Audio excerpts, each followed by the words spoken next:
ಪರಿವರ್ತನೆ.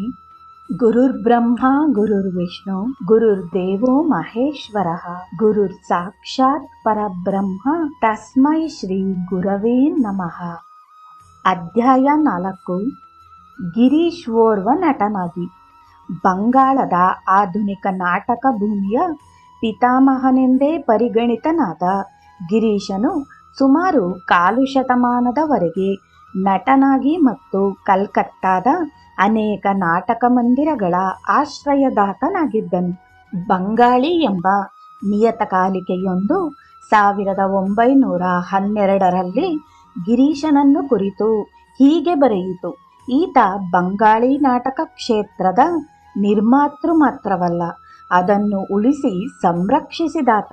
ಸುಮಾರು 45 ವರ್ಷಗಳ ಹಿಂದೆ ದೀನಬಂಧು ಮಿತ್ರ ಅವರ ಸಾಮಾಜಿಕ ನಾಟಕ ಸದಬಾರ್ ಏಕಾದಶಿಯಲ್ಲಿ ನಾಟಕ ರಚನಾಕಾರರೂ ಇದ್ದ ಸುಸಂಸ್ಕೃತ ಪ್ರೇಕ್ಷಕ ವರ್ಗದ ಮುಂದೆ ಆತ ನೀಮ್ಚಂದ್ ಪಾತ್ರದಲ್ಲಿ ಕಾಣಿಸಿಕೊಂಡಿದ್ದ. ಮರುದಿನ ಬೆಳಿಗ್ಗೆ ಅವನು ಹಾಸಿಗೆಯಿಂದ ಏಳುವಾಗ ತಾನೊಬ್ಬ ಸುಪ್ರಸಿದ್ಧ ನಟನೆಂದು ಖ್ಯಾತನಾಗಿದ್ದ. ಗಿರೀಶನ ಜೀವನವನ್ನು ಅರ್ಥೈಸಿಕೊಳ್ಳ ಬಯಸುವುದಾದರೆ ಅಂದಿನ ಆತನ ಅನನುಕರಣೀಯ ಅಭಿನಯ, ಬಂಗಾಳಿ ನಾಟಕ ಕ್ಷೇತ್ರ ಮತ್ತು ಬಂಗಾಳಿ ಜಾನಪದ ಕಲೆಯ ಚರಿತ್ರೆ ಹಾಗೂ ಅವುಗಳ ಸ್ಥಾನಮಾನ, ಅವನು ಈ ಕ್ಷೇತ್ರ ಪ್ರವೇಶಿಸುವ ಮೊದಲು ಹೇಗಿತ್ತು ಎಂಬುದನ್ನು ತಿಳಿಯುವುದು ಮುಖ್ಯವಾಗುತ್ತದೆ. ಆಗ ಕಲ್ಕತ್ತೆಯು ಬ್ರಿಟಿಷ್ ಆಳ್ವಿಕೆಯ ಭಾರತದ ರಾಜಧಾನಿಯಾಗಿತ್ತು. ಅವರು ತಮ್ಮ ಮನೋರಂಜನೆ ಮತ್ತು ವಿನೋದಕ್ಕಾಗಿ 1813ರಲ್ಲಿ ಚೌರಂಗಿ ನಾಟಕ ಮಂದಿರವನ್ನು ಮತ್ತು 1839ರಲ್ಲಿ ಸ್ಯಾನ್ಸೌಚಿ ರಂಗಮಂದಿರವನ್ನು ಸ್ಥಾಪಿಸಿದ್ದರು. ಆದರೆ ಇವುಗಳಿಗೆ ಹೆಚ್ಚಿನ ಪ್ರೋತ್ಸಾಹ ನೀಡಿದವರು ಇಂಗ್ಲಿಶಿನವರೇ. ವಿಶೇಷ ಸಂದರ್ಭಗಳಷ್ಟೇ ಭಾರತೀಯ ಕುಲೀನ ವರ್ಗದವರೆನಿಸಿಕೊಂಡಿದ್ದ ರಾಜಕುಮಾರ ದ್ವಾರಕಾನಾಥ್ ಟಾಗೋರ್ ರಂತವರು ಅಲ್ಲಿಗೆ ಹೋಗುತ್ತಿದ್ದರು. ಸಾಮಾನ್ಯ ಬಂಗಾಳಿಗಳು ಮಾತ್ರ ತಮ್ಮ ಎಂದಿನ ಸಾಂಪ್ರದಾಯಿಕ ಮನರಂಜನೆಗಳಿಗೆ ಮೊರೆ ಹೋಗುತ್ತಿದ್ದರು. ಉದಾಹರಣೆಗೆ ಯಾತ್ರಾ ಬಯಲು ರಂಗ ಮಂದಿರ, ಪಾಂಚಾಲಿ ಸಂಗೀತಕ್ಕೆ ಅಳವಡಿಸಿದ ದೇವತೆಯನ್ನು ಕುರಿತು ಕಟ್ಟಿದ ಕವನಗಳು ಮತ್ತು ಕವಿಗಣ್, ಇಬ್ಬರು ಕವಿಗಳ ನಡುವೆ ಕವನ ರಚನೆಯ ಸ್ಪರ್ಧೆ, ಬಂಗಾಳಿ ನಾಟಕಕಾರರು ನಾಟಕದ ಅಂಕಗಳ ನಡುವಿನ ಹಿನ್ನೆಲೆ ದೃಶ್ಯಗಳನ್ನು ಬದಲಾಯಿಸುವುದನ್ನು ಇಂಗ್ಲಿಷ್ ಮೂಲದಿಂದ ಕಲಿತರು. ಈ ನೂತನ ಆವಿಷ್ಕಾರದಿಂದ ಪ್ರೇರಿತರಾಗಿ ಅವರು ತಮ್ಮ ನಾಟಕಾಭಿನಯಕ್ಕೆ ಹೊಸ ಆಯಾಮವನ್ನು ತಂದುಕೊಟ್ಟರು. 1831ರಲ್ಲಿ ಕಲ್ಕತ್ತಾದ ಶ್ಯಾಮ್ ಬಜಾರ್ನ ತುಂಬ ಧನಿಕರಾಗಿದ್ದ ನವೀನ್ ಚಂದ್ರ ಬಸು ಅವರು ಭರ್ತಾಚಂದ್ರ ರಾಯ್ ಅವರ ವಿದ್ಯಾಸುಂದರ್ ಕೃತಿ ಆಧಾರಿತ ನಾಟಕ ಪ್ರದರ್ಶನವೊಂದನ್ನು ವ್ಯವಸ್ಥೆಗೊಳಿಸಿದರು. ಪಾಶ್ಚಿಮಾತ್ಯ ರಂಗಮಂದಿರಗಳಂತೆ ಇದರಲ್ಲಿ ಹಿನ್ನೆಲೆಯ ಬದಲಾವಣೆಗಳೇನೂ ಇರಲಿಲ್ಲ. ಬದಲಾಗಿ ಪ್ರತಿಯೊಂದು ದೃಶ್ಯಕ್ಕೂ ತಮ್ಮ ಅರಮನೆಯ ಉದ್ಯಾನ ಮತ್ತಿತರ ಸ್ಥಳಗಳನ್ನು ಹಿನ್ನೆಲೆಯಾಗಿ ಆಯ್ಕೆ ಮಾಡಿದ್ದರು. ಉದಾಹರಣೆಗೆ ತಮ್ಮ ಅರಮನೆಯ ದಿವಾನಖಾನೆಯನ್ನು ದೊರೆ ವೀರಸಿಂಹಾಸನ ಒಡ್ಡೋಲಗ ನಾಟಕದ ನಾಯಕ ವಿದ್ಯಾಸುಂದರ ಅಲ್ಲಿನ ಕೊಳದ ಸಮೀಪವೇ ಇದ್ದ ಬಕುಳ ವೃಕ್ಷದ ಕೆಳಗೆ ಕುಳಿತಿರುವ ದೃಶ್ಯ, ನಾಯಕಿ ಮಾಲಿನಿಗೆ ಅರಮನೆಯ ತೋಟದಲ್ಲಿದ್ದ ಪುಟ್ಟ ಕುಟೀರ, ಅರಮನೆಯ ಹಿಂಬದಿಯ ಘಟ್ಟಿಯಲ್ಲಿ ರುದ್ರಭೂಮಿಯ ದೃಶ್ಯ, ಇವುಗಳ ಜೊತೆಗೆ ಅಲ್ಲಿಗೆ ಒಂದೆಡೆಯಿಂದ ಮತ್ತೊಂದು ಕಡೆಗೆ ಹೋಗಲು ಇದ್ದ ಕೃತಕ ಸುರಂಗ ಮಾರ್ಗ ಇತ್ಯಾದಿಗಳನ್ನು ಆಯ್ದುಕೊಂಡಿದ್ದರು. ದೃಶ್ಯಗಳಿಗೆ ತಕ್ಕಂತೆ ಬದಲಾಗುತ್ತಿದ್ದ ಸ್ಥಳಗಳಿಗೆ ನಟರು ಮತ್ತು ನಟಿಯರು ಹೋಗಬೇಕಾಗಿತ್ತು. ಅಂತೆಯೇ ಪ್ರೇಕ್ಷಕರು ಎದ್ದು ಹೋಗುತ್ತಿದ್ದರು. ಈ ನೂತನ ವಿಧಾನವನ್ನು ಪ್ರೇಕ್ಷಕರು ಹಿಂದೆಂದೂ ನೋಡಿರಲಿಲ್ಲ. ಅದರ ಜೊತೆಗೆ ಪ್ರೇಕ್ಷಕರ ಪರಮಾಶ್ಚರ್ಯಕ್ಕೆ ಆಸ್ಥಾನದ ನರ್ತಕಿಯರ ಪಾತ್ರಗಳಲ್ಲಿ ಸ್ತ್ರೀಯರು ಕಾಣಿಸಿಕೊಂಡಿದ್ದುದು. ಕೆಲವರು ಮಡಿವಂತ ಪ್ರೇಕ್ಷಕರು ಆಸ್ಥಾನದ ನರ್ತಕಿಯರ ವೇಷಧಾರಿಗಳಾಗಿ ಸ್ತ್ರೀಯರು ಕಾಣಿಸಿಕೊಂಡಿದ್ದನ್ನು ಒಪ್ಪಿಕೊಳ್ಳಲಿಲ್ಲ. ಇದನ್ನು ವಿರೋಧಿಸಿ ಅವರು ಪತ್ರಿಕೆಗಳಿಗೆ ಪತ್ರಗಳನ್ನೂ ಬರೆದರು.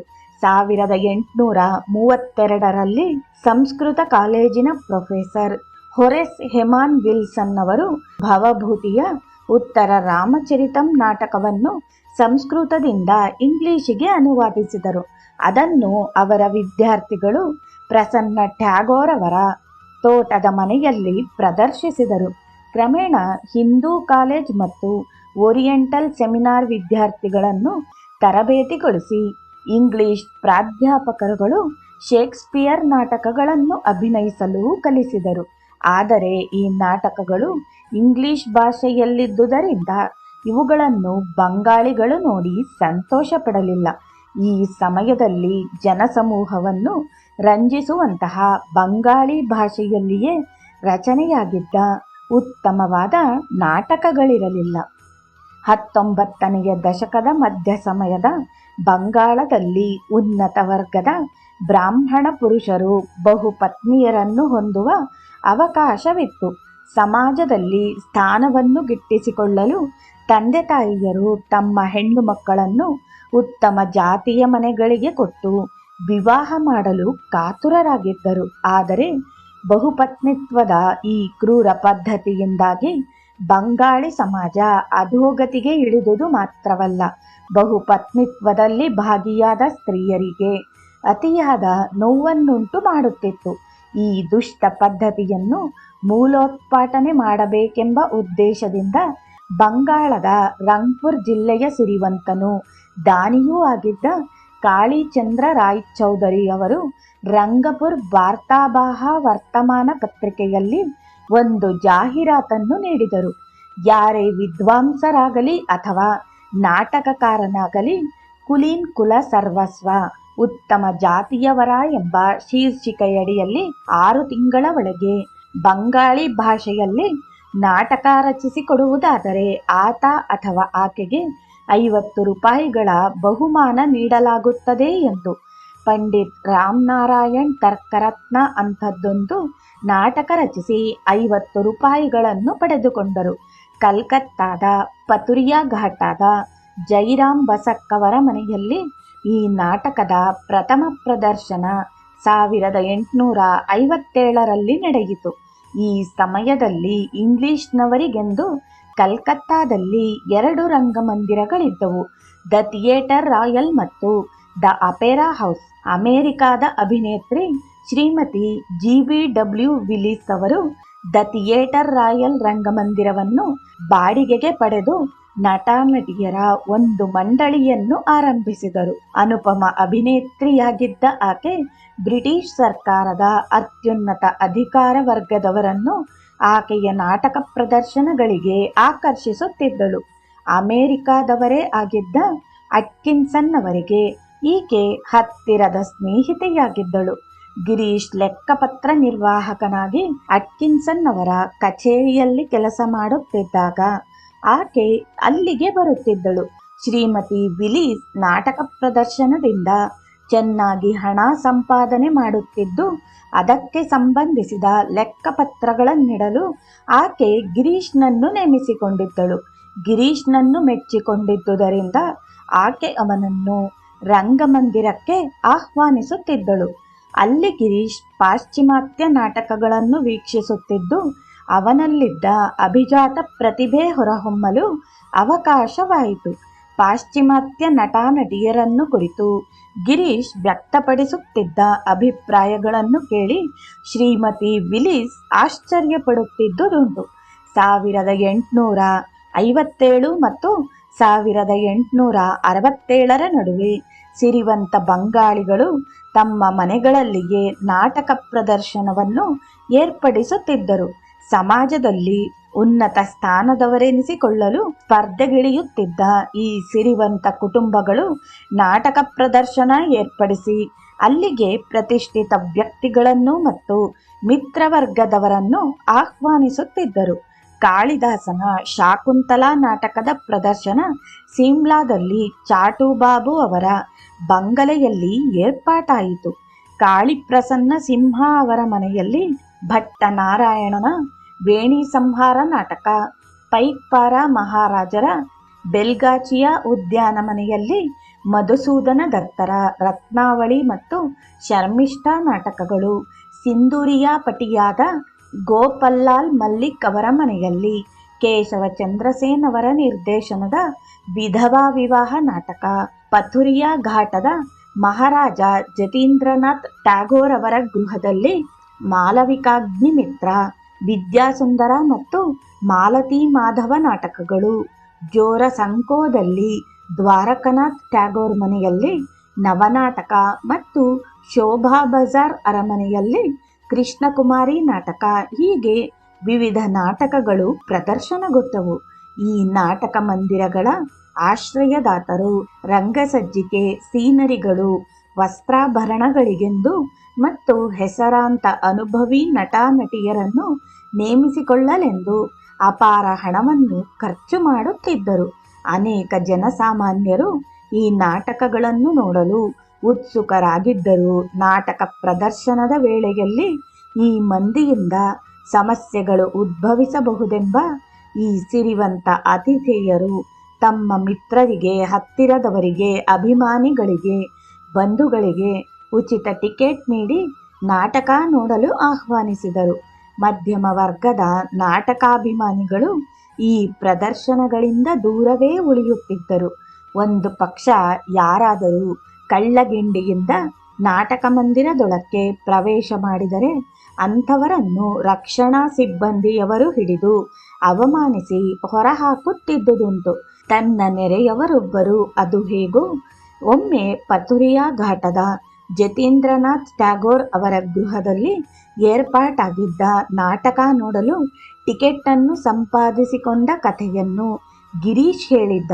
ಆತ ಆ ಟಿಕೆಟನ್ನು ತನ್ನ ನೆರೆಹೊರೆಯವರಿಗೆಲ್ಲ ತೋರಿಸಿ ಅದನ್ನು ತಾನು ಹೇಗೆ ಜಾಣ್ಮೆಯಿಂದ ಪಡೆದುಕೊಂಡೆ ಎಂದು ವರ್ಣಿಸಿ ಕೇಳಿದವರಲ್ಲಿ ಆಶ್ಚರ್ಯವುಂಟು ಮಾಡಿದನು.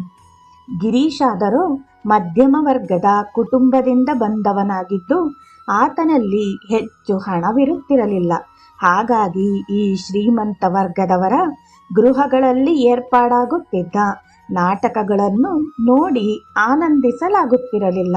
ಹಾಗಾಗಿ ಅವನಲ್ಲಿ ಸಾರ್ವಜನಿಕ ನಾಟಕ ಮಂದಿರವೊಂದನ್ನು ಸ್ಥಾಪಿಸಬೇಕೆಂಬ ಉತ್ಕಟ ಆಸೆ ಮೊಳಕೆಯೊಡೆಯಿತು. ಪರಿಣಾಮವಾಗಿ ತಮ್ಮ ನೆರೆಯವರಾದ ನಾಗೇಂದ್ರನಾಥ್ ಬಂದೋಪಾಧ್ಯಾಯ್ ಮೂಲಕ ತನ್ನ ಆಸೆಯನ್ನು ಈಡೇರಿಸಿಕೊಳ್ಳಲು ಸದಾವಕಾಶ ಒದಗಿ ಬಂದಿತು. ನಾಗೇಂದ್ರನಾಥ್ ಬಂದೋಪಾಧ್ಯಾಯ್ ತಮ್ಮ ಗೃಹದಲ್ಲೇ ಒಂದು ಕಲಾಗೋಷ್ಠಿಯನ್ನು ಆರಂಭಿಸಿದರು.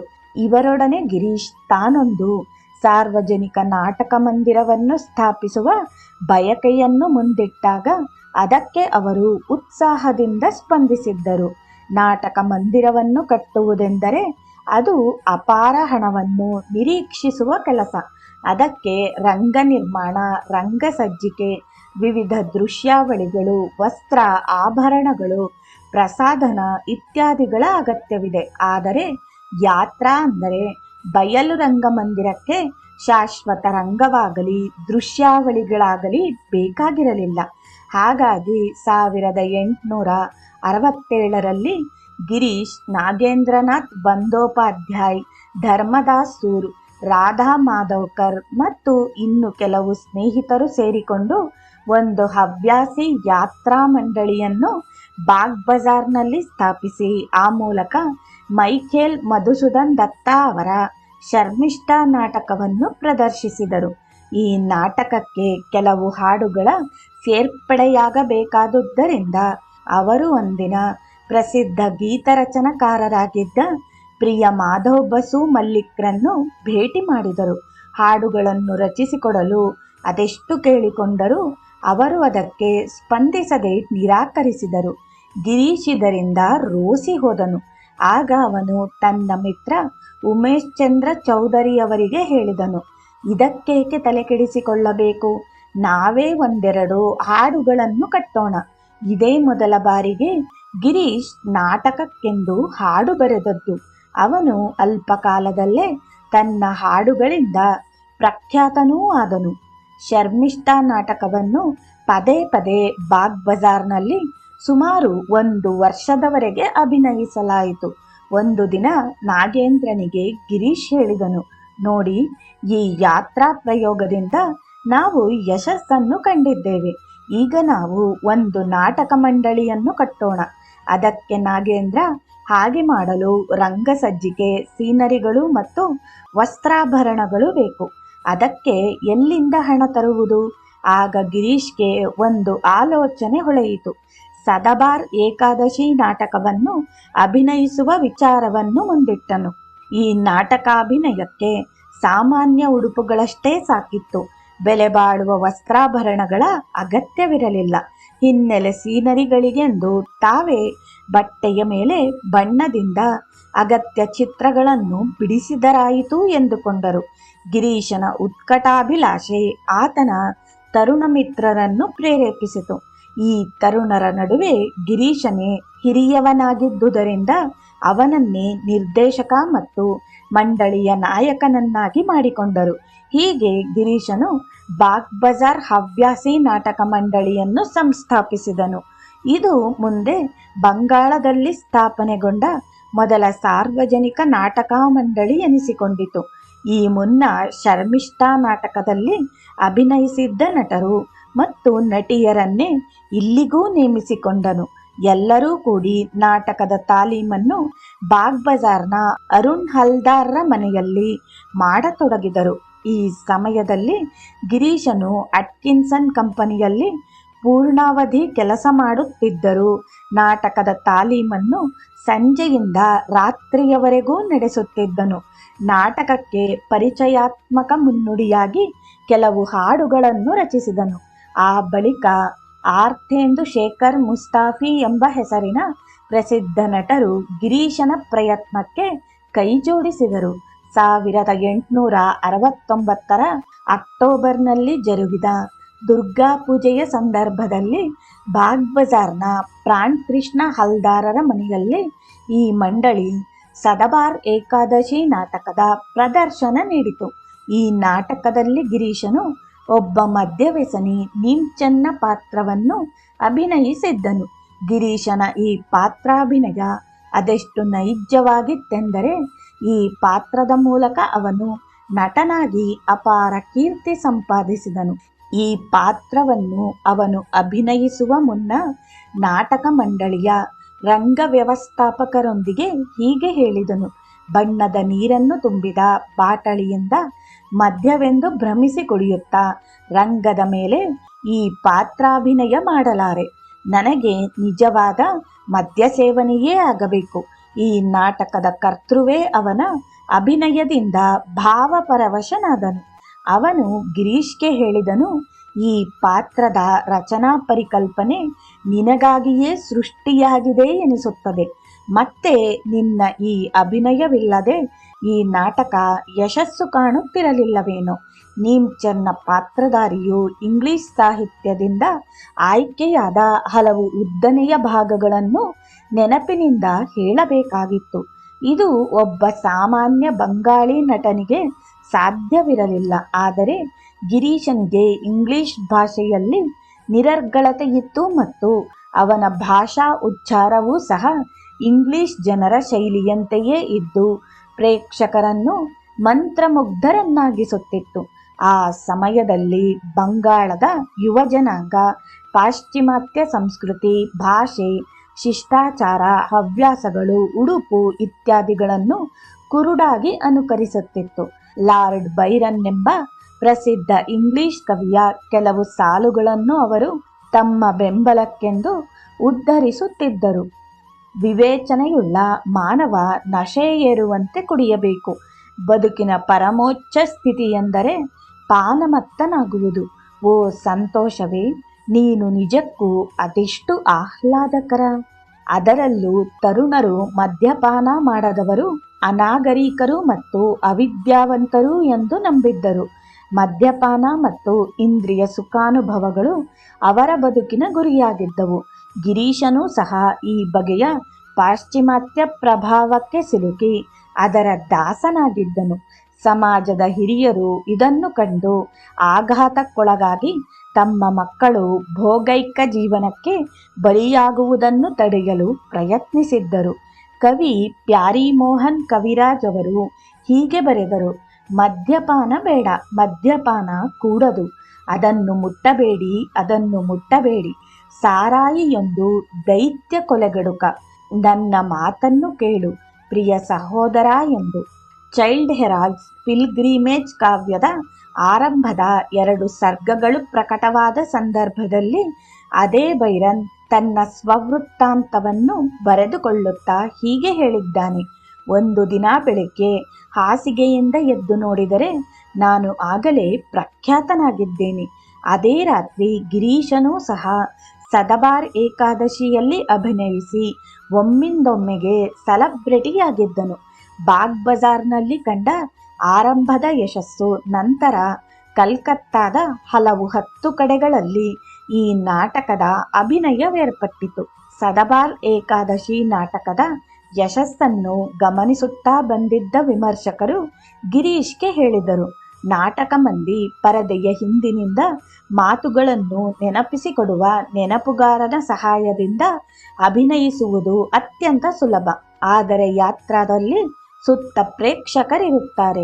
ಮಧ್ಯೆ ಇರುವ ರಂಗದಲ್ಲಿ ನಿಂತು ಅಭಿನಯಿಸುವುದು ಅಷ್ಟು ಸುಲಭವಲ್ಲ. ಈ ಟೀಕೆ ಗಿರೀಶನನ್ನು ಆಕ್ರೋಶಕ್ಕೆ ಒಳಗು ಮಾಡಿತು. ಆದುದರಿಂದ ಅವನು ಅದನ್ನು ಒಂದು ಪಂಥಾಹ್ವಾನವೆಂದೇ ಸ್ವೀಕರಿಸಿದನು.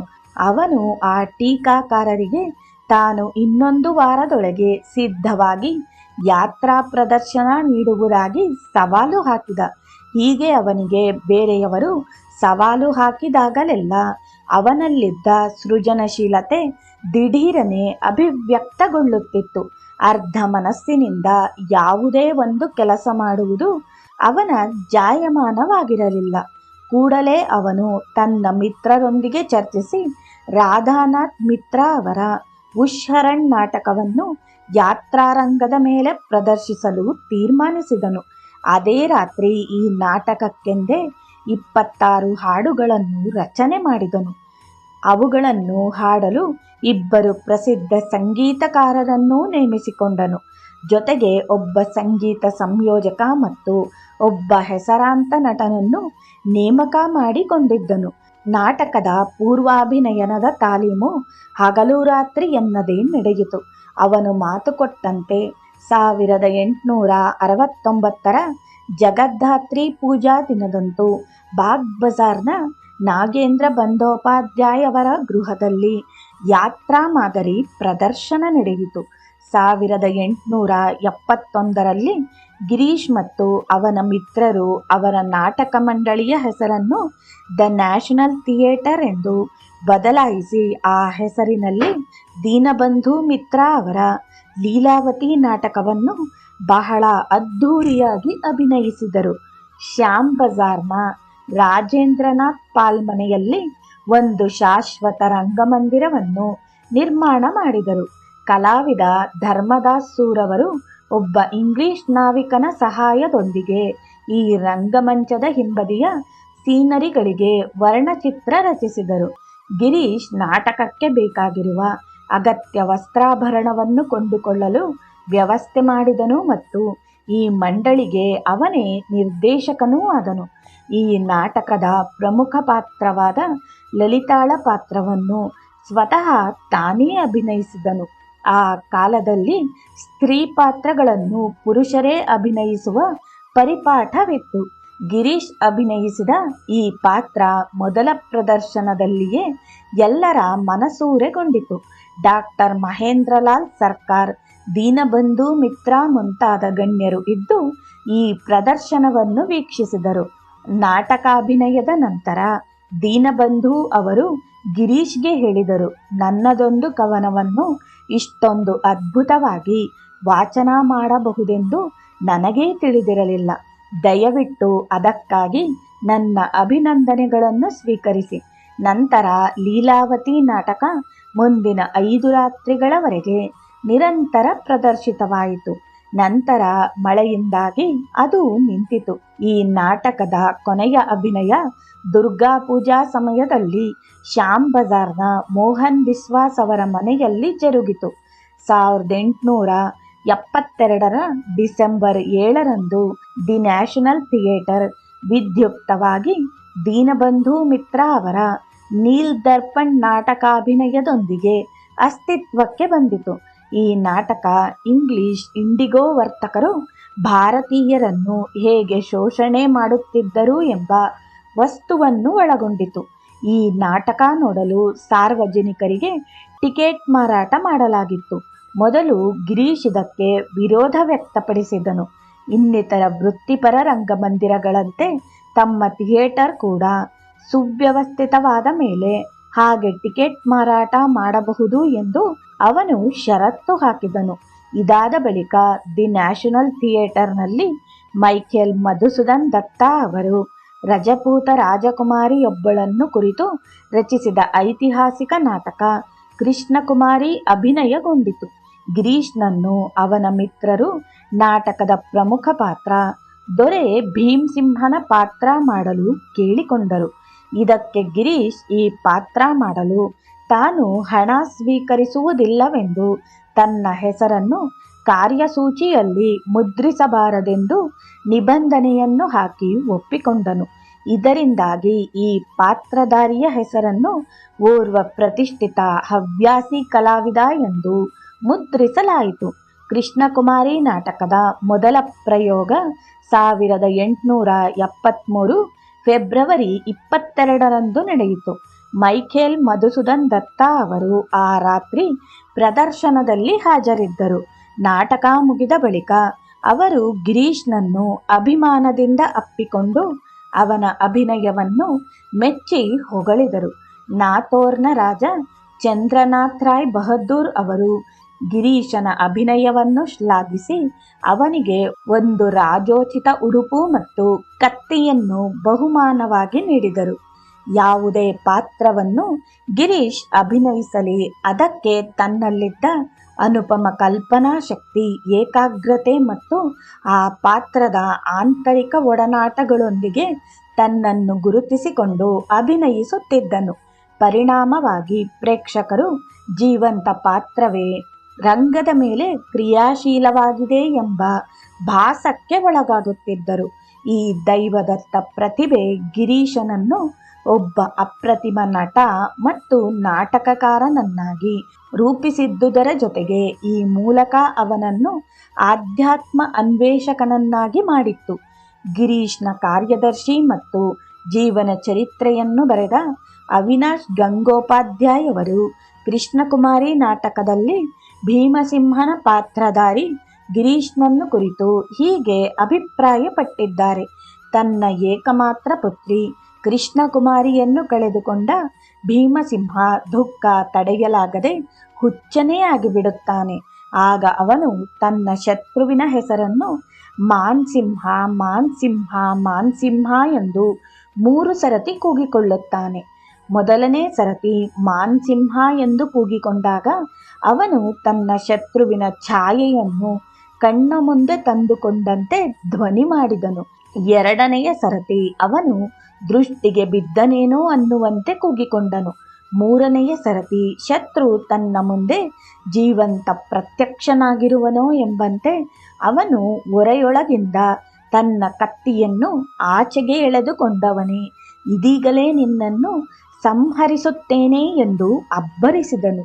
ರಂಗಮಂದಿರದ ಮುಂದಿನ ಸಾಲಿನಲ್ಲಿ ಆಸೀನರಾಗಿದ್ದವರಲ್ಲಿ ಕೆಲವರು ಎಷ್ಟು ಭಯಭೀತರಾದರೆಂದರೆ ಅವರು ತಾವು ಕುಳಿತಿದ್ದ ಕುರ್ಚಿಗಳಿಂದ ಬಿದ್ದೇ ಬಿಟ್ಟರು ಎನ್ನಬೇಕು. ಅವರಲ್ಲಿ ಒಬ್ಬನಂತೂ ಜ್ಞಾನ ತಪ್ಪಿ ಮೂರ್ಛೆ ಹೋದನು. 1873 ಫೆಬ್ರವರಿ 3ರಂದು ಕಲ್ಕತ್ತೆಯಲ್ಲಿ ಅಂದಿನ ಆರ್ಲ್ ಆಫ್ ನಾರ್ತ್ಬ್ರೂಕ್ ಮತ್ತು ಭಾರತದ ಗವರ್ನರ್ ಜನರಲ್ ಆಗಿದ್ದ ಥಾಮಸ್ ಜಾರ್ಜ್ ಬೇರಿಂಗ್ ಅವರು ಆಸ್ಪತ್ರೆಯೊಂದಕ್ಕೆ ಶಿಲಾನ್ಯಾಸ ಮಾಡಿದರು. ಡಾಕ್ಟರ್ ಮ್ಯಾಕ್ ನಮಾರಾ ಅವರು ಆಸ್ಪತ್ರೆಯ ಕಟ್ಟಡವನ್ನು ಕಟ್ಟಿ ಪೂರ್ಣಗೊಳಿಸಲು ಹಣ ಸಂಗ್ರಹಣೆಗೆಂದು ಸ್ಥಳೀಯ ಮುಂದಾಳುಗಳಲ್ಲಿ ಮನವಿ ಮಾಡಿಕೊಂಡರು. ಇದಕ್ಕೆ ಪ್ರತಿಕ್ರಿಯಿಸುತ್ತಾ ಗಿರೀಶ್ ಮತ್ತು ಅವನ ಮಿತ್ರ ಮಂಡಳಿ ದೀನಬಂಧು ಮಿತ್ರ ಅವರು ನೀಲ್ ದರ್ಪಣ್ ನಾಟಕವನ್ನು 1873 ಮಾರ್ಚ್ 31ರಂದು ಅಭಿನಯಿಸಿದರು. ಇದರಿಂದ 700 ರೂಪಾಯಿಗಳ ಆದಾಯ ಬಂದಿತು. ಈ ನಾಟಕದಲ್ಲಿ ಗಿರೀಶನು ಮಿಸ್ಟರ್ ಐ.ಐ.ವುಡ್ನ ಪಾತ್ರಧಾರಿಯಾಗಿ ಅಭಿನಯಿಸಿದಾಗ ಅವನ ಚಲನವಲನ, ಅಂಗಸಂಜ್ಞೆ, ಮಾತಿನ ವೈಖರಿ ಮುಂತಾದವು ಯುರೋಪಿಯನ್ನನ ತದ್ರೂಪಿನಂತಿದ್ದವು.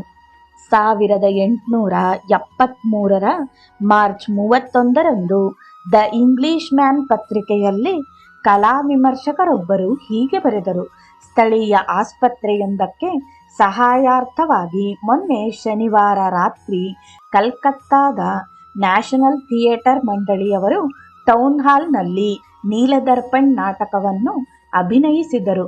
ಶೋಚನೀಯ ಸಂಗತಿಯೆಂದರೆ ಈ ಪ್ರದರ್ಶನ ಕುರಿತು ಮುಂಚಿತವಾಗಿ ಸಾಕಷ್ಟು ಪ್ರಚಾರ ನೀಡದಿದ್ದುದು. ಹಾಗಾಗಿ ಯುರೋಪಿಯನ್ನರು ಕೆಲವರಷ್ಟೇ ಈ ಪ್ರದರ್ಶನ ನೋಡಲು ಸಾಧ್ಯವಾಯಿತು. ಇದೇನೇ ಇದ್ದರೂ ಸ್ಥಳೀಯರು ಮಾತ್ರ ಅತ್ಯಧಿಕ ಸಂಖ್ಯೆಯಲ್ಲಿ ನೆರೆದು ನಾಟಕ ನೋಡಿದರು. ಅವರು ಮತ್ತೆ ಮತ್ತೆ ಚಪ್ಪಾಳೆ ತಟ್ಟಿ ಅಭಿನಂದಿಸಿದ್ದು ಈ ಪ್ರದರ್ಶನವನ್ನು ಅವರೆಷ್ಟು ಆನಂದಿಸಿದರು ಎಂಬುದಕ್ಕೆ ಸಾಕ್ಷಿಯಾಯಿತು.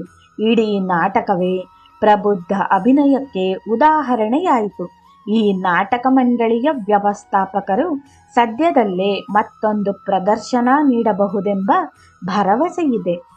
1873 ಮೇ 10 ದಿ ನ್ಯಾಷನಲ್ ಥಿಯೇಟರ್ ಮಂಡಳಿಯು ಬಂಕಿಂಚಂದ್ರ ಚಟ್ಟೋಪಾಧ್ಯಾಯ ಅವರ ಪ್ರಸಿದ್ಧ ಕಾದಂಬರಿ ಆಧಾರಿತ ಕಪಾಲ್ ಕುಂಡಾಲ ನಾಟಕವನ್ನು ಕಲ್ಕತ್ತಾದ ರಾಜ ರಾಧಾಕಾಂತ್ ದೇವ್ ಅವರ ಗೃಹದಲ್ಲಿ ಅಭಿನಯಿಸುವುದರಲ್ಲಿತ್ತು.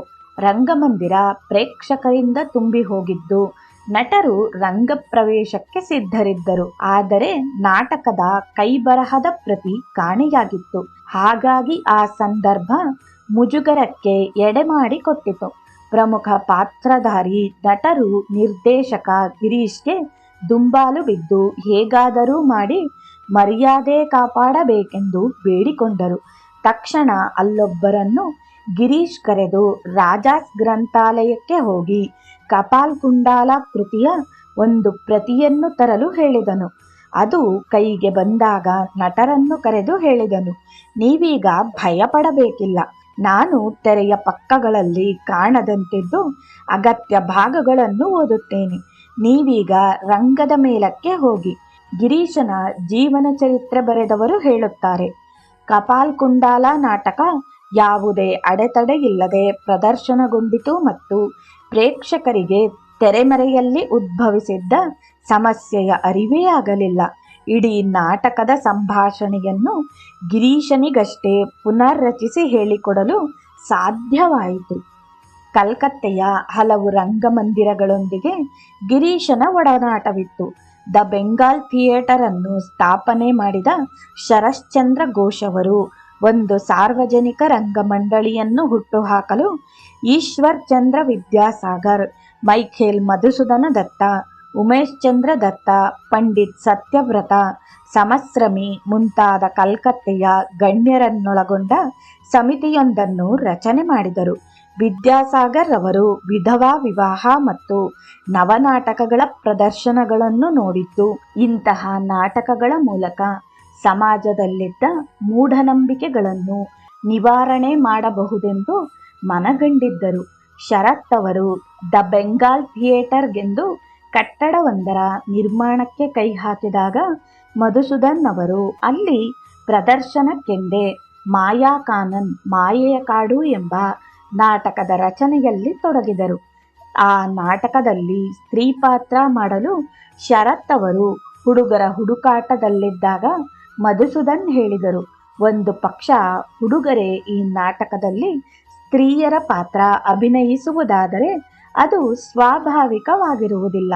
ಈ ಪಾತ್ರಗಳನ್ನು ಸ್ತ್ರೀಯರೇ ಅಭಿನಯಿಸಬೇಕು. ಆದರೆ ಆ ಸಮಯದಲ್ಲಿ ಗಣ್ಯರ ಮನೆಗಳ ಸ್ತ್ರೀಯರು ನಾಟಕ ಕ್ಷೇತ್ರದಲ್ಲಿ ಕೆಲಸ ಮಾಡಲು ಸಿದ್ಧರಿರಲಿಲ್ಲ.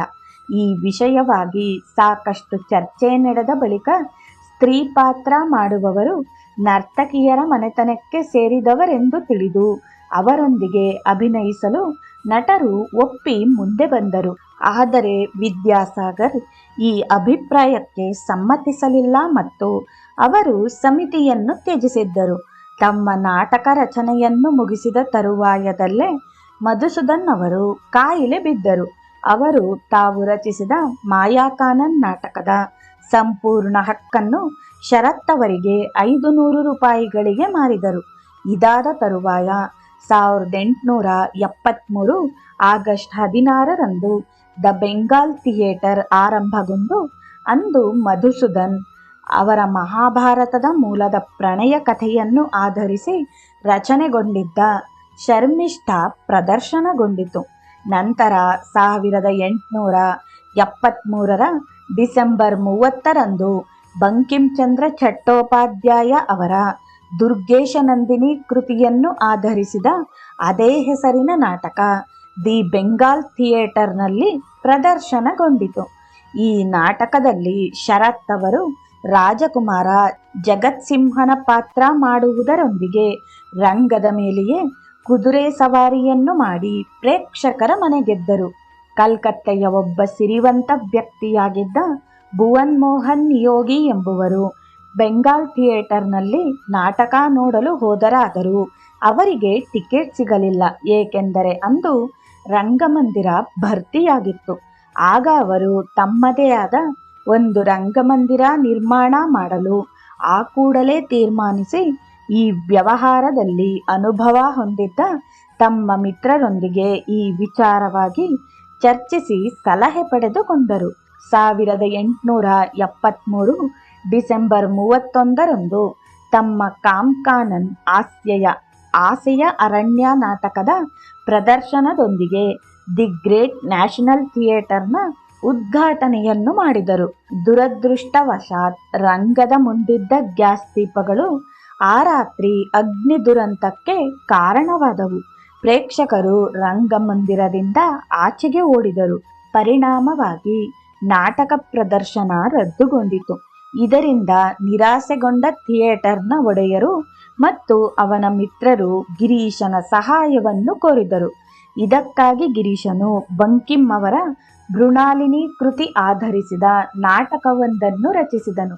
1874 ಫೆಬ್ರವರಿ 14ರಂದು ಇದೇ ರಂಗಮಂದಿರದಲ್ಲಿ ಅದನ್ನು ಪ್ರದರ್ಶಿಸಿದನು. ಗಿರೀಶ್ ಆ ನಾಟಕದಲ್ಲಿ ಪಶುಪತಿಯ ಪಾತ್ರವನ್ನು ಅಭಿನಯಿಸಿದನು. ಗಿರೀಶ್ ಇದಕ್ಕಾಗಿ ಯಾವುದೇ ಸಂಭಾವನೆಯನ್ನು ಸ್ವೀಕರಿಸಲಿಲ್ಲ. ನಾಟಕ ರಂಗದ ಅಧಿದೇವನಾದ ನಟರಾಜನ ನಿಜವಾದ ಆರಾಧಕ ಗಿರೀಶ್. ಅವನಿಗೆ ನಾಟಕ ರಂಗಭೂಮಿಯೆಂದರೆ ಪೂಜಾಪೀಠವಿದ್ದಂತೆ, ನಟಿಸುವುದೆಂದರೆ ಆರಾಧನೆ. ಈ ಮೂಲಕ ನಟರಾಜನ ಆರಾಧನೆಗೆ ಅಂದರೆ ಕಲಾಪ್ರೇಮಿಗಳಿಗೆ ಅನೂಹ್ಯ ಆನಂದ ತರುತ್ತಿದ್ದನು. 1875 ಮತ್ತು 1876ರ ನಡುವೆ ಅವನ ಕುಟುಂಬದಲ್ಲಿ ತನ್ನ ಮೊದಲ ಪತ್ನಿಯ ಸಾವು ಸೇರಿದಂತೆ ಹಲವರ ಮರಣ ಇನ್ನಿತರ ತಾಪತ್ರಯಗಳಿಂದಾಗಿ ಗಿರೀಶ್ ದುಃಖದ ಮಡುವಿನಲ್ಲಿ ಮುಳುಗಿದನು.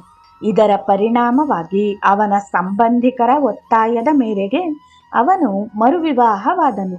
ಇದರಿಂದ ಅವನ ಉತ್ಸಾಹ ಮತ್ತೊಮ್ಮೆ ಚಿಗುರಿತು. ಈ ಅವಧಿಯಲ್ಲಿ ಗಿರೀಶ್ ನಟನೆ ಮತ್ತು ನಾಟಕ ರಚನೆ ಇವೆರಡರಿಂದಲೂ ಹಿಮ್ಮುಖನಾಗಿದ್ದನು. 1876ರಲ್ಲಿ ವೇಲ್ಸ್ನ ರಾಜಕುಮಾರ ಕಲ್ಕತ್ತೆಗೆ ಭೇಟಿ ಕೊಟ್ಟ. ಆಗ ಕಲ್ಕತ್ತೆಯ ಉಚ್ಚ ನ್ಯಾಯಾಲಯದಲ್ಲಿ ನ್ಯಾಯವಾದಿಯಾಗಿದ್ದ ಜಗದಾನಂದ ಮುಖ್ಯೋಪಾಧ್ಯಾಯವರನ್ನು ತಮ್ಮ ಮನೆಗೆ ಆಹ್ವಾನಿಸಿ ಅವನ ಗೌರವಾರ್ಥ ಹಿಂದೂ ರೀತಿಯ ಸ್ವಾಗತ ಸಮಾರಂಭವೇರ್ಪಡಿಸಿದರು. ಇದು ಕಲ್ಕತ್ತೆಯಲ್ಲಿ ಬಹುದೊಡ್ಡ ಗಲಾಟೆಯನ್ನೇ ಉಂಟು ಮಾಡಿತು. ಉಪೇಂದ್ರನಾಥ್ ದಾಸ್ ಅವರು ಜಗದಾನಂದ ಅವರನ್ನು ಗಜದಾನಂದ ಎಂದು ಕರೆದು ಒಂದು ವಿಡಂಬನಾತ್ಮಕ ನಾಟಕವನ್ನೇ ರಚಿಸಿದರು. ಈ ನಾಟಕಕ್ಕೆ ಗಿರೀಶ್ ಕೆಲವು ಹಾಡುಗಳನ್ನು ಬರೆದುಕೊಟ್ಟನು. ಈ ನಾಟಕ 1876 ಫೆಬ್ರವರಿ 19ರಂದು ದ ಗ್ರೇಟ್ ನ್ಯಾಷನಲ್ ಥಿಯೇಟರ್ನಲ್ಲಿ ಪ್ರದರ್ಶನಗೊಂಡಿತು. ಇದರ ಪರಿಣಾಮವಾಗಿ ಬ್ರಿಟಿಷ್ ಅಧಿಕಾರ ವರ್ಗದವರು ಈ ನಾಟಕದಲ್ಲಿ ಅರಸೊತ್ತಿಗೆಯನ್ನು ಪಾತ್ರವೊಂದರ ಮೂಲಕ ಅವಹೇಳನ ಮಾಡಲಾಗಿದೆ ಎಂದು, ಈ ಮೂಲಕ ಬ್ರಿಟಿಷ್ ಸರ್ಕಾರದ ಟೀಕೆ ನಡೆದಿದೆ ಎಂದು ತಿಳಿದು ಕೋಪಗೊಂಡರು.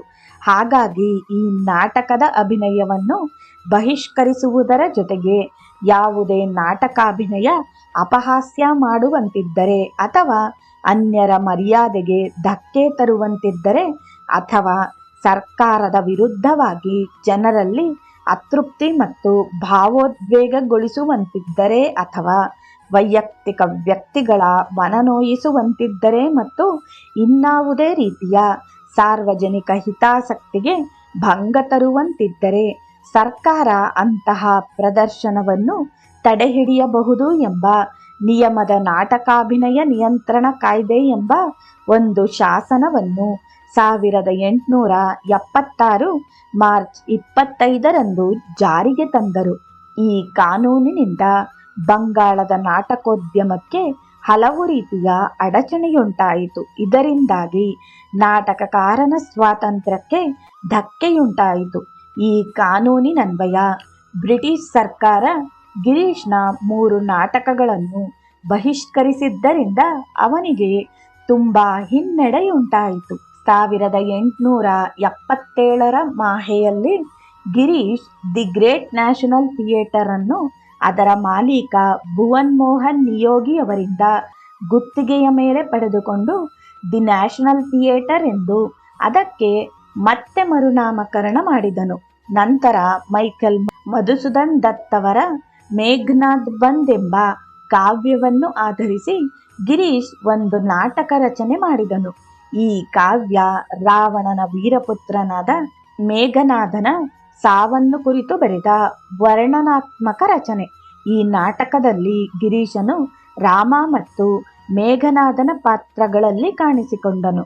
ಅಂದಿನ ಪ್ರಸಿದ್ಧ ಅಭಿನೇತ್ರಿ ಬಿನೋದಿನಿಯವರು ಮೇಘನಾದನ ಪತ್ನಿ ಪ್ರಮಿಳೆಯ ಪಾತ್ರದಲ್ಲಿ ಕಾಣಿಸಿಕೊಂಡರು. ಈ ನಾಟಕ ಬಹಳ ಯಶಸ್ಸು ಕಂಡಿತು. ಅಂದಿನ ಪ್ರಸಿದ್ಧ ಅಭಿನೇತ್ರಿ ಬಿನೋದಿನಿಯವರು ಮೇಘನಾದನ ಪತ್ನಿ ಪ್ರಮಿಳೆಯ ಪಾತ್ರದಲ್ಲಿ ಕಾಣಿಸಿಕೊಂಡರು. ಈ ನಾಟಕ ಬಹಳ ಯಶಸ್ಸನ್ನು ಕಂಡಿತು. ಸಿರಾಜುದ್ದೌಲಾ ಎಂಬ ಮುಸ್ಲಿಂ ದೊರೆಯನ್ನು ಬ್ರಿಟಿಷರು ಪ್ಲಾಸಿ ಕದನದಲ್ಲಿ ಸೋಲಿಸಿದ ಘಟನೆಯನ್ನು ಚಿತ್ರಿಸುವ ಪಾಲಾಸಿರ್ ಯುದ್ಧ ಎಂಬ ನವೀನ್ ಚಂದ್ರ ಸೇನ್ ಅವರ ಕಾವ್ಯವನ್ನು ಆಧರಿಸಿ ಗಿರೀಶನು ಒಂದು ನಾಟಕ ರಚನೆ ಮಾಡಿದನು. ಈ ನಾಟಕದಲ್ಲಿ ಗಿರೀಶ್ ಲಾರ್ಡ್ ಕ್ಲೇವ್ನ ಪಾತ್ರದಲ್ಲಿಯೂ ಬಿನೋದಿನಿಯು ಇಂಗ್ಲೆಂಡ್ನ ರಾಣಿ ಪಾತ್ರದಲ್ಲಿಯೂ ಅಭಿನಯಿಸಿದರು. ಈ ನಾಟಕದ ಅಭಿನಯವನ್ನು ನೋಡಲು ನವೀನ್ ಚಂದ್ರ ಸೇನ್ ಅವರು ಕಲ್ಕತ್ತೆಗೆ ಬಂದರು.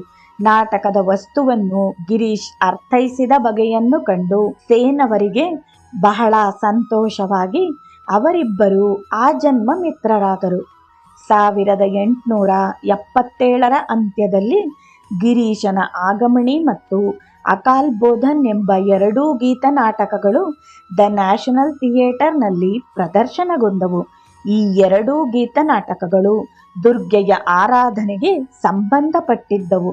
ಆಗಮಣಿ ನಾಟಕದಲ್ಲಿ ಉಮೆಯು ತನ್ನ ಮಾತಾಪಿತರನ್ನು ಸಂದರ್ಶಿಸುವ ಪ್ರಸಂಗವನ್ನು ಚಿತ್ರಿಸಿದರೆ, ಅಕಾಲ್ ಬೋಧನ್ ನಾಟಕ ಶ್ರೀರಾಮನು ದುರ್ಗೆಯನ್ನು ಆರಾಧಿಸಿದ ಪ್ರಸಂಗವನ್ನು ನಿರೂಪಿಸುತ್ತಿತ್ತು. ಆಗಮಣಿ ನಾಟಕ ಗಿರೀಶನ ಪ್ರಥಮ ಮತ್ತು ಪರಿಪೂರ್ಣ ನಿರ್ಮಾಣವಾಗಿದ್ದು ಅದನ್ನು ಮುಕುತಚರಣ್ ಮಿತ್ರ ಎಂಬ ಕಾವ್ಯನಾಮದಲ್ಲಿ ಹೊರತಂದನು. ಗಿರೀಶನ ಒಡೆತನದಲ್ಲಿ ದಿ ನ್ಯಾಷನಲ್ ಥಿಯೇಟರ್ ಸುಭದ್ರ ನೆಲೆಯನ್ನು ಕಂಡುಕೊಂಡ ಮೇಲೆ ಒಂದು ಬಹುಮುಖ್ಯ ನಿರ್ಣಯವನ್ನು ತೆಗೆದುಕೊಳ್ಳಲಾಯಿತು. ಅವನ ಸಹೋದರ ಅತುಲ್ ಕೃಷ್ಣ ಘೋಷ್ ಒಬ್ಬ ವಕೀಲ. ಈ ನಾಟಕದ ನಿರ್ವಹಣೆಯಲ್ಲಿ ಏನಾದರೂ ವ್ಯತ್ಯಾಸವಾದರೆ ಗಿರೀಶನನ್ನು ಹೊಣೆಗಾರನನ್ನಾಗಿ ಮಾಡುತ್ತಾರೆ ಅಥವಾ ಈ ವ್ಯವಹಾರದಲ್ಲಿ ಅವನು ಸಾಲಗಾರನಾಗಬಹುದು ಎಂದು ಅವನು ಹೆದರಿದ. ಏಕೆಂದರೆ ಅವರದು ಅವಿಭಕ್ತ ಕುಟುಂಬ. ಹಾಗಾಗಿ ಗಿರೀಶ್ ಸಾಲಗಾರನಾದರೆ ತಾನೂ ಅದಕ್ಕೆ ಹೊಣೆಗಾರನಾಗಬೇಕಾಗುತ್ತದೆಂಬುದು ಅತುಲ್ ಕೃಷ್ಣನ ಅನಿಸಿಕೆ. ಈ ಕಾರಣವನ್ನು ಮುಂದಿಟ್ಟುಕೊಂಡ ಆತ ನಾಟಕ ಕಂಪನಿಯ ವ್ಯವಹಾರದಿಂದ ತನ್ನ ಸಹೋದರ ಗಿರೀಶ್ ಮುಕ್ತನಾಗಬೇಕು, ಇಲ್ಲವೇ ಕಾನೂನಿನ ಪ್ರಕಾರ ಅವನು ಕುಟುಂಬದಿಂದ ಬೇರ್ಪಡಬೇಕೆಂದು ಕೇಳಿದ. ಅದಕ್ಕೆ ಗಿರೀಶ್ ನಾಟಕ ಮಂದಿರದ ಒಡೆತನ ಮತ್ತು ಅದರ ಹಣಕಾಸಿನ ವ್ಯವಹಾರವನ್ನು ಕಾನೂನಿನ ಪ್ರಕಾರ ಬಿಟ್ಟುಕೊಟ್ಟನು. ಹಾಗಾಗಿ ಥಿಯೇಟರ್ನ ಕಟ್ಟಡದ ಗುತ್ತಿಗೆಯನ್ನು ಅವನ ಭಾವ ದ್ವಾರಕನಾಥ್ ದೇವ್ ಅವರು ಪಡೆದುಕೊಂಡರು. 1878 ಜನವರಿಯಲ್ಲಿ ಕೇದಾರ್ನಾಥ್ ಚೌಧರಿ ಎಂಬುವವರು ದ್ವಾರಕನಾಥ್ ಅವರಿಂದ ಕಟ್ಟಡದ ಗುತ್ತಿಗೆಯನ್ನು ತಮ್ಮದಾಗಿಸಿಕೊಂಡು ಗಿರೀಶ್ನನ್ನು ಬಂಕಿಂಚಂದ್ರ ಚಟ್ಟೋಪಾಧ್ಯಾಯವರ ವಂಶವೃಕ್ಷ ಮತ್ತು ದುರ್ಗೇಶ್ ನಂದಿನಿ ಕೃತಿಗಳನ್ನು ಆಧರಿಸಿ ನಾಟಕ ರಚಿಸಿಕೊಡುವಂತೆ ಕೇಳಿಕೊಂಡರು. ಗಿರೀಶ್ ಅದಕ್ಕೆ ಸಮ್ಮತಿಸಿ ನಾಟಕ ರಚನೆ ಮಾಡುವುದರ ಜೊತೆಗೆ ಆ ನಾಟಕಗಳಲ್ಲಿ ಕ್ರಮವಾಗಿ ಚಂದ್ರಶೇಖರ್ ಮತ್ತು ಜಗತ್ ಸಿಂಹ ಅವರ ಪಾತ್ರಗಳನ್ನು ಅಭಿನಯಿಸಿದನು. ನಂತರ ಹಲವರು ದಿ ನ್ಯಾಷನಲ್ ಥಿಯೇಟರ್ನ ಗುತ್ತಿಗೆಯನ್ನು ಪಡೆದುಕೊಂಡರಾದರೂ ಅವರಲ್ಲಿ ಯಾರೊಬ್ಬರೂ ಯಶಸ್ಸನ್ನು ಕಾಣಲಿಲ್ಲ. 1879ರಲ್ಲಿ ನಾಟಕ ಮಂದಿರದ ಮಾಲೀಕ ಭುವನ್ ಮೋಹನ್ ಅಪಾರ ಸಾಲದಲ್ಲಿ ಮುಳುಗಿದರು. ಇದರ ಪರಿಣಾಮವಾಗಿ ಥಿಯೇಟರನ್ನು ಹರಾಜಿಗಿಟ್ಟು ಮಾರಾಟ ಮಾಡಲಾಯಿತು. ಪ್ರತಾಪಚಂದ್ರ ಜುಹಾರಿ ಎಂಬುವರು ಅದನ್ನು ಕೊಂಡುಕೊಂಡು ಗಿರೀಶ್ ಮಾಡುತ್ತಿದ್ದ ಲೆಕ್ಕಪತ್ರ ನಿರ್ವಹಣೆಯ ಕೆಲಸವನ್ನು ಬಿಡುವಂತೆಯೋ ನಾಟಕ ಮಂದಿರದ ಸಂಪೂರ್ಣ ಹೊಣೆಯನ್ನು ವಹಿಸಿಕೊಳ್ಳುವಂತೆಯೂ ಕೇಳಿದರು. ಆರಂಭದಲ್ಲಿ ಅವರು ಗಿರೀಶನಿಗೆ ಮಾಹೇಯನ 100 ರೂಪಾಯಿಗಳ ಸಂಬಳ ಗೊತ್ತು ಮಾಡಿ ಅದನ್ನು ಮುಂದೆ ನಾಟಕ ಮಂದಿರ ಗಳಿಸುವ ಆದಾಯವನ್ನು ಆಧರಿಸಿ ಹೆಚ್ಚು ಮಾಡುವುದಾಗಿಯೂ ಭರವಸೆ ನೀಡಿದರು. ಪ್ರತಾಪ್ ಅವರ ಉತ್ಸಾಹ, ಪ್ರಾಮಾಣಿಕತೆ ಮತ್ತು ಹಣಕಾಸಿನ ವ್ಯವಹಾರ ಚಾತುರ್ಯವನ್ನು ಗಮನಿಸಿ ಆ ಜವಾಬ್ದಾರಿಯನ್ನು ಒಪ್ಪಿಕೊಂಡು ದ ನ್ಯಾಷನಲ್ ಥಿಯೇಟರ್ನ ವ್ಯವಸ್ಥಾಪಕ ಮತ್ತು ನಿರ್ದೇಶಕನಾಗಿ ಗಿರೀಶ್ ನೇಮಕಗೊಂಡನು. ಇದೇ ಸಂದರ್ಭದಲ್ಲಿ ಗಿರೀಶನು ಪಾರ್ಕರ್ ಕಂಪನಿಯಲ್ಲಿ ತಿಂಗಳಿಗೆ 150 ರೂಪಾಯಿಗಳ ಸಂಬಳ ಪಡೆಯುತ್ತಿದ್ದನೆಂಬುದನ್ನು ಗಮನಿಸಬೇಕು. ರಾಜೀನಾಮೆ ಪತ್ರದೊಂದಿಗೆ ಗಿರೀಶನು ಪಾರ್ಕರ್ ಬಳಿಗೆ ಹೋದಾಗ ಅವರು ಅದನ್ನು ಸ್ವೀಕರಿಸಲು ನಿರಾಕರಿಸಿದರು. ಅವರಿಗೆ ಗಿರೀಶನ ಮೇಲೆ ಅಪಾರ ಅಕ್ಕರೆ, ಹಾಗಾಗಿ ಅವರು 2 ಕೆಲಸಗಳನ್ನು ನಿರ್ವಹಿಸುವಂತೆ ಸೂಚಿಸಿದರು. ಅಷ್ಟು ಮಾತ್ರವಲ್ಲದೆ ಅವರು ತಮ್ಮ ಕಚೇರಿಗೆ ಗಿರೀಶ್ ಮಧ್ಯಾಹ್ನ ಬಂದರೂ ಸಾಕು ಎಂದು ಹೇಳಿದರು. ಆದರೆ ಅದಕ್ಕೆ ಗಿರೀಶ್ ಒಪ್ಪಲಿಲ್ಲ. ಕೊನೆಗೆ ಪಾರ್ಕರ್ ಅವರು ಗಿರೀಶನ ರಾಜೀನಾಮೆಯನ್ನು ಅಂಗೀಕರಿಸಿ ಅವನಿಗೆ ನೆನಪಿನ ಕಾಣಿಕೆಯಾಗಿ ಒಂದು ವಜ್ರದ ಉಂಗುರವನ್ನು ನೀಡಿದರು.